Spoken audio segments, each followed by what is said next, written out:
Hello everyone, आज हम लोग पढ़ने वाले हैं क्लास 7th की हिंदी की बुक से चैप्टर हिमालय की बेटियां। इसके लेखक हैं नागार्जुन जी। तो चलिए इस चैप्टर को शुरू करते हैं। हिमालय की बेटियां किसे कहा गया है? हिमालय की बेटियां हिमालय से निकलने वाली छोटी छोटी नदियों को कहा गया है। लेखक कहते हैं अभी तक मैंने उन्हें दूर से देखा था। लेखक किसे दूर से देखा था? लेखक ने नदियों को दूर से देखा था। बड़ी गंभीर, शांत, अपने आप में खोई हुई लगती थी। लेखक कहते हैं कि जब मैंने नदियों को देखा था, दूर से देखा था, तो वो बहुत गंभीर लग रही थी। ऐसा लग रहा था जैसे वो कुछ सोच रही हूँ। शांत थी और अपने आप में खोई हुई लगती थी। लेखक कहते हैं नदियों के बारे में कि वो गंभीर लग रही थी, कुछ सोच रही थी और शांत थी। ऐसा लग रहा था जैसे कि वो खुद में ही खोई हुई हैं। संभ्रांत महिला की भांति वे प्रतीत होती थीं। संभ्रांत मीन्स शिष्ट, कुलीन। लेखक कहते हैं कि जो नदियां हैं वो कुलीन महिला की जैसी मालूम हो रही थीं। उनके प्रति मेरे दिल में आदर और श्रद्धा के भाव थे। लेखक कहते हैं कि नदियों के लिए लेखक के दिल में इज्जत के और श्रद्धा के भाव थे। वो नदियों की बहुत इज्जत करते थे। वो नदियों के प्रति रिस्पेक्ट रखते थे। माँ और दादी, मौसी और मामी की गोद की तरह उनकी धारा में डुबकियाँ लगाया करता।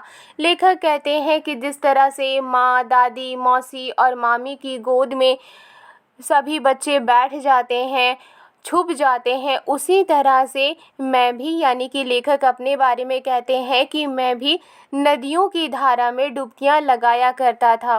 वो नदी में जाते थे, डुबकियां लगाते थे, नहाते थे। परंतु इस बार जब मैं हिमालय के कंधे पर चढ़ा तो वे कुछ और रूप में सामने थी।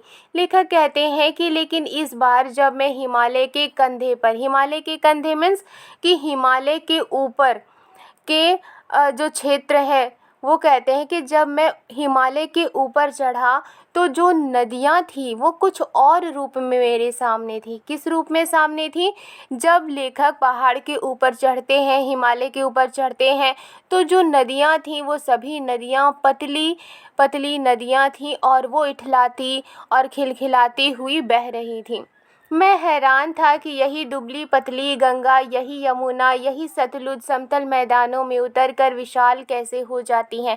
लेखक कहते हैं कि मैं हैरान था कि हिमालय से निकलने वाली जो ये नदियां हैं वो इतनी दुबली पतली है। गंगा भी दुबली पतली है, यमुना भी दुबली पतली है, सतलुज भी दुबली पतली है, और ये पहाड़ों से निकलकर जब ये मैदानों में जाती हैं, समतल मैदानों में जाती हैं, प्लेन मैदानों में जब जाती हैं, तो वहाँ पर विशाल कैसे हो जाती हैं। लेखक इसी बात पर हैरान थे कि हिमालय से जब ये निकलती हैं तो उस वक्त बहुत दुबली पतली होती हैं, इठलाती हुई, खिलखिलाती हुई वो आगे बढ़ती हैं, लेकिन जैसे ही समतल मैदान में जाती हैं तो वो विशाल हो जाती हैं, प्लेन मैदान में जाती हैं तो वो विशाल हो जाती हैं। इनका उछलना और कूदना, खिलखिलाकर लगातार हंसते जाना, इनकी ये भावभंगी, इनका ये उल्लास कहाँ गायब हो जाता है? मैदान में जाकर। लेखक कहना चाहते हैं कि ये जो नदियाँ हैं जब ये हिमालय की गोद में रहती हैं, हिमालय से जब ये निकलती हैं तो वो उछलती हैं, कूदती हैं और खिलखिलाती हैं, हंसते हुए जाती हैं, और उनकी ये भावभंगी है, उनका ये जो इठलाना है, ये खिलखिलाकर हंसना है, ये जब मैदान में जाती हैं तो ये सारी हंसी, सारी खिलखिलाहट कहाँ गायब हो जाती है? ऐसा लेखक क्यों कहते हैं? क्योंकि जब नदियाँ हिमालय से निकलती हैं तो वो बल खाती हुई, वो इठलाती खिलखिलाती हुई धारा प्रवाह के साथ वो बहती चली जाती हैं, लेकिन जैसे ही मैदान में वो जाती हैं तो वो पूरी तरह शांत हो जाती हैं। इसीलिए लेखक ने कहा कि जब वो मैदान में जाती हैं तो वो ऐसा लगता है जैसे कि वो खोई हुई सी हैं। किसी लड़की को जब मैं देखता हूँ, किसी कली पर जब मेरा ध्यान अटक जाता है, तब भी इतना कौतूहल और विस्मय नहीं होता। कौतूहल मीन्स जिज्ञासा, इच्छा, विस्मय मीन्स चकित, हैरानी। लेखक कहते हैं कि जब वो किसी कली को देखते हैं तो उनका ध्यान जब किसी कली पर जाता है या फिर किसी लड़की को जब वो देखते हैं, तब उनके मन में इतना कौतूहल नहीं होता, जिज्ञासा नहीं होता। किस बात की जिज्ञासा? कि जब कली छोटी होती है तो वो कितनी मनमोहक होती है, लड़कियां जो छोटी होती हैं वो खिलखिलाती हैं, हंसती हैं, तो उन्हें देखकर लेखक को इतना कौतूहल नहीं होता, इतना जिज्ञासा नहीं होता, इतना आश्चर्य नहीं होता, जितना कि इन बेटियों की बाल लीला देखकर। यानी कि जितना कि उन्हें हिमालय से निकलने वाली नदियों को देखकर हैरानी होती है, इतनी कौतूहल होती है, जिज्ञासा होती है, कि किसी लड़की को और किसी कली को देखने पर उतना नहीं होता। ऐसा लेखक क्यों कहते हैं? क्योंकि जब नदियाँ होती हैं वो बहुत ही पतली सी होती हैं, और इस बात पर लेखक हैरान होते हैं कि इतनी पतली सी नदी आगे जाकर कितना विशाल बन जाती है। कहाँ ये भागी जा रही हैं? वह कौन लक्ष्य है जिसने इन्हें बेचैन कर रखा है? लेखक अब उन नदियों के बारे में सोच रहे हैं कि आखिर ये नदियाँ भागी कहाँ जा रही हैं, हिमालय से निकलकर ये जा कहाँ रही हैं? वो कौन लक्ष्य है जिसने इन्हें बेचैन कर रखा है? क्योंकि सभी नदियाँ तेज गति से बल खाती हुई वो बहती चली जाती हैं, खिलखिलाती हुई वो बहती चली जाती हैं। इसीलिए लेखक कहते हैं कि आखिर वो कौन सा लक्ष्य है, कौन सा एम है जिसने इन नदियों को बेचैन कर रखा है, और उन्हीं लक्ष्य को पाने के लिए ये तेज गति से अपने लक्ष्य को पाने के लिए बहती रहती हैं। अपने महान पिता का विराट प्रेम पाकर भी अगर इनका हृदय अतृप्त ही है, तो वो कौन होगा जो इनकी प्यास मिटा सकेगा? लेखक कहते हैं कि अपने महान पिता का, नदियों का पिता उन्होंने किसे कहा है? हिमालय को कहा है। लेखक कहते हैं कि हिमालय पिता का विराट प्रेम पाकर भी, यानी कि इतना ज़्यादा प्रेम पाकर के भी अगर इन नदियों का जो हृदय है, जो दिल है, अगर वो अतृप्त ही है, यानी कि अगर वो असंतुष्ट ही है, तो वो कौन होगा जो इन नदियों की प्यास मिटा सकेगा? बर्फ जली नंगी पहाड़ियाँ, छोटे छोटे पौधों से भरी घाटियाँ, बंधुर अधित्यकाएँ, सरसब्ज उपत्यकाएँ, ऐसा है इनका लीला निकेतन। लेखक कहते हैं कि जो पहाड़ियाँ हैं वो बर्फ़ से ढकी हुई हैं, छोटे छोटे पौधों से भरी हुई घाटियाँ हैं, बंधुर अधित्यकाएँ हैं, यानी कि मुकुट के समान पहाड़ के ऊपर के भाग हैं, मुकुट के समान पहाड़ के ऊपर के समतल क्षेत्र हैं, सरसब्ज उपत्यकाएं हैं, यानी कि हरी भरी घाटियां हैं, और यही है इनका लीला निकेतन, यानी कि यही इनका निकेतन है, यही इनका घर है। खेलते खेलते जब ये ज़रा दूर निकल जाती हैं तो देवदार, चीड़, सरो, चिनार, सफ़ेदा, कैल के जंगलों में पहुंचकर शायद इन्हें बीती बातें याद करने का मौका मिल जाता होगा। लेखक कहते हैं कि जब ये इठलाती हुई, बल खाती हुई और खिलखिलाती हुई जब ये हिमालय के गोद से जब निकलती हैं और जब ये दूर निकल जाती हैं, जब ये पहाड़ियों से, छोटे छोटे पौधों से भरी घाटियों से, मुकुट के समान पहाड़ के ऊपरी क्षेत्र से और सरसब्ज उपत्यकाएं यानी कि हरे भरे घाटियों से जब ये अपने घर से निकलती हैं और जब ये दूर चली जाती हैं, तो इन्हें देवदार, चीड़, सरो, चिनार, सफ़ेदा, कैल के जो पेड़ होते हैं उनके जंगलों में पहुंचकर शायद इन्हें बीती बातें याद करने का मौका मिल जाता होगा। कौन सी बीती बातों को याद करने का मौका? कि वो पहाड़ से किस तरह से निकलती हैं, और पहाड़ से जब ये निकलती हैं तो उनकी जो प्रकृति है वो कैसी है, वो किस लिए बल खाती हुई आगे बढ़ रही हैं, शायद ये सारी बातें उन्हें याद करने का मौका मिल जाता होगा। कौन जाने बूढ़ा हिमालय अपनी इन नटखट बेटियों के लिए कितना सिर धुनता होगा। लेखक कहते हैं कि कौन जानता है, जो बूढ़ा हिमालय है, जो इन नदियों का पिता है, उसी से ये नदियाँ निकली हैं। कौन जाने कि बूढ़ा हिमालय अपनी इन नटखट बेटियों के लिए कितना सिर धुनता होगा, यानी कितना पछताते होंगे कि ये मेरी बेटियां हैं और ये इठलाती बल खाती हुई ये दूर चली जा रही हैं और इसीलिए हिमालय पछताते होंगे। कौन जानता है कि हिमालय पछताते होंगे। बड़ी बड़ी चोटियों से जाकर पूछिए तो उत्तर में विराट मौन के सिवाय उनके पास और रखा ही क्या है। लेखक कहते हैं कि पहाड़ की बड़ी बड़ी चोटियों से जाकर अगर पूछे तो उत्तर में विराट मौन के सिवाय, उत्तर में मीन्स कि जो हिमालय है वो कहाँ है, वो उत्तर की ओर है। लेखक कहते हैं कि बड़ी बड़ी चोटियों से यानी पहाड़ों की चोटियों से जाकर पूछिए तो उत्तर में जो ये हिमालय है, जो ये विशाल हिमालय है, उसके पास सिर्फ खामोशी के अलावा और क्या है। सिंधु और ब्रह्मपुत्र ये दो ऐसे नाम हैं जिनके सुनते ही रावी, सतलुज, व्यास, चनाब, झेलम, काबुल, कुभा, कपिशा, गंगा, यमुना, सरयू, गंडक, कोसी आदि हिमालय की छोटी बड़ी सभी बेटियां आंखों के सामने नाचने लगती हैं। लेखक सिंधु और ब्रह्मपुत्र नाम की नदियों का नाम लेते हुए कहते हैं कि चूँकि ये सिंधु और ब्रह्मपुत्र नदी बहुत विशाल नदी होती है, बहुत लंबी नदी होती है, इसीलिए वो कहते हैं कि जब सिंधु और ब्रह्मपुत्र नदियों का नाम लिया जाता है तो इसके साथ ही रावी, सतलुज, व्यास, चनाब, झेलम, काबुल, कुभा, कपिशा, गंगा, यमुना, सरयू, गंडक, कोसी आदि जो छोटी बड़ी नदियां हैं, जो हिमालय की छोटी बड़ी नदियां हैं, जो बेटियां हैं, वो आंखों के सामने नाचने लगती हैं, यानी कि उनके बारे में भी याद आने लगता है। वास्तव में सिंधु और ब्रह्मपुत्र स्वयं कुछ नहीं है। लेखक कहते हैं कि हकीकत में सिंधु नदी, ब्रह्मपुत्र नदी खुद में कुछ नहीं है। दयालु हिमालय के पिघले हुए दिल की एक एक बूंद ना जाने कब से इकट्ठा होकर इन दो महानदों के रूप में समुद्र की ओर प्रवाहित होती रही है।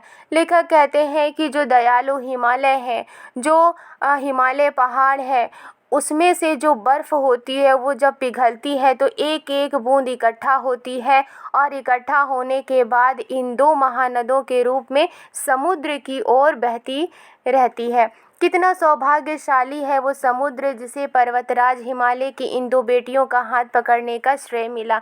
लेखक क्या कहते हैं? लेखक कहते हैं कि हिमालय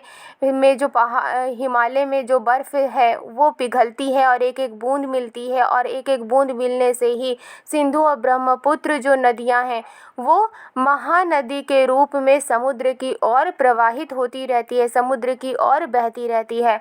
लेखक कहते हैं कितना सौभाग्यशाली है वो समुद्र, यानी कि वो समुद्र कितना लकी है जिसे पर्वतराज हिमालय की इन दो बेटियों का हाथ पकड़ने का श्रेय मिला। लेखक ऐसा क्यों कहते हैं? क्योंकि जो हिमालय की बेटियां हैं, जो हिमालय की नदियां हैं, वो बहते हुए कहाँ चली जाती हैं? वो बहते हुए समुद्र में मिल जाती हैं। इसीलिए लेखक कहते हैं कि वो समुद्र कितना भाग्यशाली है, वो समुद्र कितना लकी है कि जो पर्वतराज हिमालय की इन दो बेटियों यानी कि सिंधु और ब्रह्मपुत्र नदियों का जिसे साथ मिला है, यानी कि सिंधु और ब्रह्मपुत्र जिस समुद्र में मिलते हैं वो समुद्र कितना भाग्यशाली है, वो समुद्र कितना लकी है। जिन्होंने मैदानों में ही इन नदियों को देखा होगा उनके ख्याल में शायद ही यह बात आ सके कि बूढ़े हिमालय की गोद में बच्चियां बनकर ये कैसे खेला करती हैं।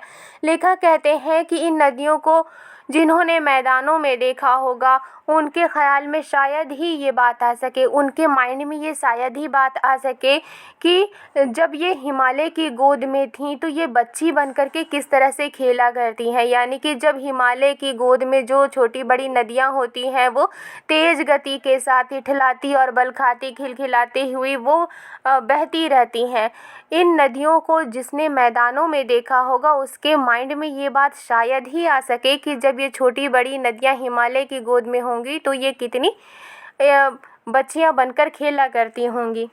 माँ बाप की गोद में नंग धड़ंग होकर खेलने वाली इन बालिकाओं का रूप पहाड़ी आदमियों के लिए आकर्षक भले ना हो, लेकिन मुझे तो ऐसा लुभावना प्रतीत हुआ वह रूप कि हिमालय को ससुर और समुद्र को उसका दामाद कहने में कुछ भी झिझक नहीं होती है। लेखक कहते हैं कि माँ बाप की गोद में नंग धड़ंग होकर खेलने वाली इन बालिकाओं का, यानी कि उन्होंने छोटी बड़ी नदियों को कहा है जब वो हिमालय से निकलती हैं उस वक्त की नदियों को कहा है कि जो पहाड़ी आदमी होते हैं, जो हमेशा इन नदियों को इठलाते बलखाते हुए बहते हुए देखते हैं, शायद ही ऐसे पहाड़ी आदमियों के लिए ये नदियाँ आकर्षक ना हो, अट्रैक्टिव ना हो। लेकिन मुझे तो ऐसा लुभावना प्रतीत हुआ, यानी कि लेखक अपने बारे में कह रहे हैं, लेकिन मुझे तो इतना लुभावना लगा कि हिमालय को ससुर और समुद्र को उसका दामाद कहने में कुछ भी झिझक नहीं होती है। ऐसा लेखक ने क्यों कहा है? क्योंकि हिमालय से जो नदियां हैं वो निकलती हैं और कहाँ मिल जाती हैं? वो समुद्र में मिल जाती हैं। जिस तरह से एक बेटी अपने माँ बाप के घर में रहती है और फिर जब शादी हो जाती है तो वो अपने ससुराल चली जाती है, इसीलिए लेखक यहाँ कहते हैं कि जो छोटी बड़ी नदियाँ हैं वो हिमालय से निकलती हैं और समुद्र में मिल जाती हैं। इसीलिए जो समुद्र है उसके लिए हिमालय क्या है? ससुर के समान है। और समुद्र को क्या कहा है लेखक ने? दामाद कहा है। क्यों? क्योंकि छोटी बड़ी नदियाँ किस में मिल जाती हैं? वो समुद्र में मिल जाती हैं। कालिदास के विरही यक्ष ने अपने मेघदूत से कहा था, वैत्रवती बेतवा नदी को प्रेम का प्रतिदान देते जाना, तुम्हारी वो प्रेसी तुम्हें पाकर अवश्य ही प्रसन्न होगी। प्रतिदान मीन्स किसी भी चीज़ को वापस करना। प्रेम का प्रतिदान मीन्स प्रेम को वापस करना।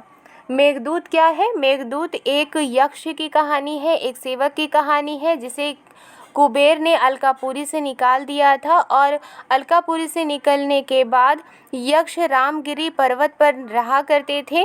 वर्षा ऋतु में उन्हें अपनी प्रेमिका की याद आने लगती है और वो ये सोचते हैं कि उनका अलकापुरी लौटना पॉसिबल नहीं है, संभव नहीं है, इसलिए वो अपनी प्रेमिका तक अपना संदेश भेजना चाहते थे। और उन्होंने अपना संदेश किसके ज़रिए भेजा? उन्होंने अपना संदेश मेघदूत के ज़रिए वो भेजना चाहते थे। मेघ मीन्स क्या होता है? मेघ मीन्स होता है बादल। वो मेघदूत से उन्होंने कहा था कि वेत्रवती यानी बेतवा नदी को प्रेम का प्रतिदान देते जाना, और प्रेम का प्रतिदान देने के बाद उनकी जो प्रेयसी है वो उस प्रेम का प्रतिदान पाने के बाद खुश हो जाएगी। यानी कि एक तरह से जब मेघ गरजता है, बारिश होती है, नदियों में पानी का प्रवाह होता है, नदियाँ बहती हैं, इसीलिए यक्ष ने यानी कि दुखी जो सेवक है उन्होंने नदियों के ज़रिए ही अपना जो प्रेम का प्रतिदान है, जो प्रेम है, वो अपने प्रेयसी तक यानी अपनी प्रेमिका तक पहुंचाना चाहते थे। यह बात इन चंचल नदियों को देखकर मुझे अचानक याद आ गई और सोचा कि शायद उस महाकवि को भी नदियों का सचेतन रूपक पसंद था। लेखक कहते हैं कि जब उन्होंने इन चंचल नदियों को देखा था तो इन चंचल नदियों को देखकर लेखक को अचानक याद आ गया और उन्होंने ये सोचा कि उस महाकवि को यानी कि कालिदास को भी नदियों का सचेतन रूपक यानी कि विवेक से भरा हुआ रूप पसंद था। दरअसल जो भी कोई नदियों को पहाड़ी घाटियों और समतल आंगनों के मैदानों में जुदा जुदा शक्लों में देखेगा वह इसी नतीजे पर पहुंचेगा। लेखक कहते हैं कि दरअसल कोई भी नदियों को पहाड़ी घाटियों में देखता है या फिर समतल आंगन के मैदानों में देखता है, तो जब ये दोनों जगह कोई देखता है तो वो इन नदियों के अलग अलग शक्ल को देखेगा और वो भी इसी नतीजे पर पहुंचेगा। कौन से नतीजे पर? कि पहले जब नदियाँ पहाड़ी घाटियों में होती हैं तो वो तेज़ गति के साथ, तेज़ प्रवाह के साथ इठलाती, बलखाती और खिलखिलाती हुई बढ़ती हैं, और जब वो समतल मैदानों में पहुँचती हैं तो वो पूरी तरह से अलग हो जाती हैं, पूरी तरह से वो पहाड़ों में पाई जाने वाली नदियों से अलग हो जाती हैं। काका कालेलकर ने नदियों को लोक माता कहा है। लेखक कहते हैं कि काका कालेलकर ने, यानी कि काका कालेलकर भी कौन थे? लेखक थे। लेखक कहते हैं कि काका कालेलकर ने नदियों को लोक माता कहा है, यानी कि जो सबका पालन पोषण करे। किंतु माता बनने से पहले यदि हम इन्हें बेटियों के रूप में देख लें तो क्या हर्ज है? लेखक कहते हैं लेकिन माता बनने से पहले, इन नदियों को माता कहने से पहले अगर हम इन नदियों को बेटियों के रूप में देख लें तो क्या हर्ज है। और थोड़ा आगे चलिए, इन्हीं में अगर हम प्रेसी की भावना करें तो कैसे रहेगा। लेखक कहते हैं कि और इसके आगे अगर हम सोचें तो अगर इन नदियों को अगर हम प्रेमिका की भावना से अगर देखें तो कैसा रहेगा। ममता का एक और भी धागा है जिसे हम इनके साथ जोड़ सकते हैं। लेखक कहते हैं कि ममता का एक और भी धागा है, ममता का एक और रूप है, और वो रूप क्या है। बहन का स्थान कितने कवियों ने इन नदियों को दिया है, और वो रूप है बहन का। लेखक इन नदियों को बहन का भी स्थान देते हैं। एक दिन मेरी भी ऐसी भावना हुई थी। थोलिंग यानी तिब्बत की बात है। मन उचट गया था, तबीयत ढीली थी, सतलज के किनारे जाकर बैठ गया। लेखक कहते हैं कि एक दिन उनके साथ भी ऐसी भावना हुई थी। थोलिंग यानी कि तिब्बत की बात है, वो तिब्बत में थे, उनका मन उचट गया था, वो किसी बात पर उदास थे, उनकी तबीयत ढीली थी, सतलज के किनारे जाकर बैठ गया। लेखक कहते हैं कि चूंकि उनका मन ठीक नहीं था, तबीयत उनकी अच्छी नहीं थी, उनका मन उदास था, इसलिए वो सतलज नदी के किनारे जाकर बैठ जाते हैं। दोपहर का समय था, पैर लटका दिए पानी में। लेखक कहते हैं कि दोपहर का वक्त था और वो अपने पैर को पानी में लटका देते हैं। थोड़ी ही देर में उस प्रगतिशील जल ने असर डाला। लेखक कहते हैं कि थोड़ी ही देर में बहते हुए पानी ने उन पर असर डाला। तन और मन ताज़ा हो गया तो लगा मैं गुनगुनाने, और जैसे ही नदी का पानी उनके पैर से लगता है और कुछ देर के बाद उनका मन सही हो जाता है, उनका मन ताज़ा हो जाता है, उनका जो मूड था वो उदास था वो पूरी तरह खुश हो जाता है, और फिर वो गुनगुनाने लगते हैं। जय हो सतलज बहन तुम्हारी। वो सतलज को बहन कहते हैं और उसे कहते हैं कि तुम्हारी जय हो। लीला अचरज बहन तुम्हारी। वो क्या कहते हैं कि जो तुम्हारा काम है वो अचरज से भरा हुआ है। हुआ मुद्रित मन हटा खुमारी। वो कहते हैं कि मेरा मन अब खुशी से भर गया है और मेरे अंदर जो आलस था, जो खुमारी थी, जो सुस्ती थी, वो हट गया है। जाऊं मैं तुम पर बलिहारी। लेखक अब सतलज नदी को कहते हैं कि मैं तुम पर बलिहारी जाऊं, मैं तुम पर कुर्बान जाऊं, तुम बेटी यह बाप हिमालय। लेखक क्या कहते हैं नदी को। लेखक कहते हैं कि तुम बेटी हो और ये जो हिमालय हैं तुम्हारे पिता हैं। चिंतित पर चुपचाप हिमालय। हालांकि जो हिमालय है वो चिंतित है, यानी कि वो सोचते हैं, वो चिंता करते हैं, लेकिन वो चुपचाप रहते हैं। प्रकृति नटी के चित्रित पट पर अनुपम अद्भुत छाप हिमालय।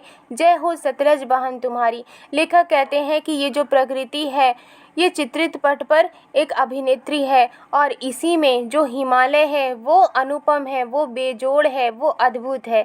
जय हो सतलज बहन तुम्हारी। वो नदी को क्या कहते हैं, बहन कहते हैं, और वो कहते हैं कि तुम्हारी जय हो। आई होप ये वीडियो आपको पसंद आई है तो लाइक एंड सब्सक्राइब करना मत भूलिएगा। मिलती हूँ नेक्स्ट वीडियो में। Thank you.